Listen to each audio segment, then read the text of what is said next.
Chaque fin d'année, la vie nous propose une transition. C'est une période où tout ralentit, on décroche un peu, on fête Noël.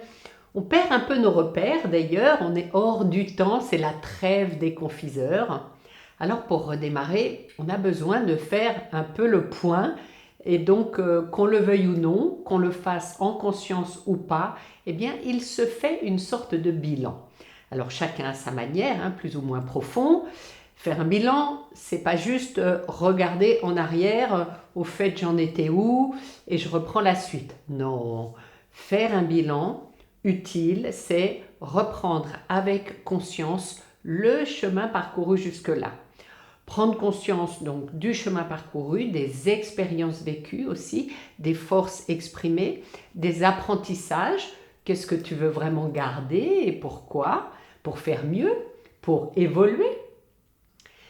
2025 a été intense pour beaucoup. Le monde change vite et même parfois brutalement. L'incertitude s'installe pour beaucoup et pourtant, eh bien, c'est dans ces passages-là que peut naître la clarté. Parce que on met de la conscience dans ce qu'on vit.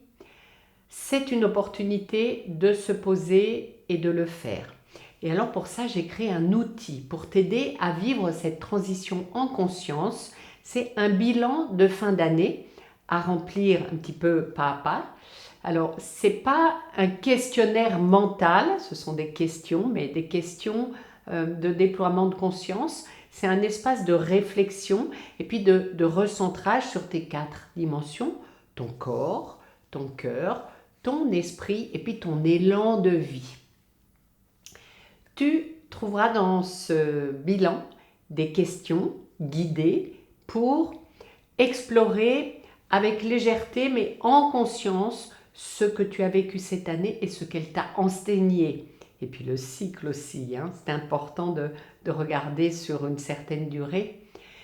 Te connecter à ta vision, à ton évolution dans la perspective de ce monde en grande évolution lui-même.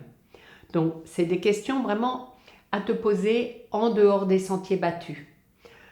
Le lien pour télécharger ce bilan, il est juste sous la vidéo. C'est gratuit.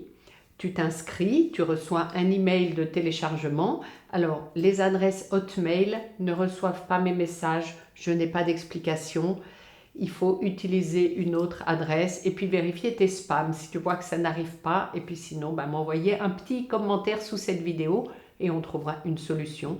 En tout cas, prends un moment pour toi. Fais ce bilan en conscience de manière à préparer la nouvelle année et puis le nouveau cycle en étant plus clair, plus aligné, plus souverain. Et tu pourras revenir ici si tu veux mettre en commentaire tes prises de conscience. C'est toujours intéressant, ça fait évoluer aussi le collectif. Si tu as écouté cette vidéo, c'est qu'elle t'a intéressé. S'il te plaît, mets un pouce sous cette vidéo de manière à permettre à d'autres gens de la découvrir parce que monsieur l'algorithme aura diffusé cette vidéo à un plus grand nombre de gens pour qui ce sera peut-être très utile. Alors à bientôt, ici ou ailleurs, et souris, observe comme ça fait du bien à l'intérieur. Ça, c'est vraiment de la solidité, son axe central et de la joie dans ta vie. Souris.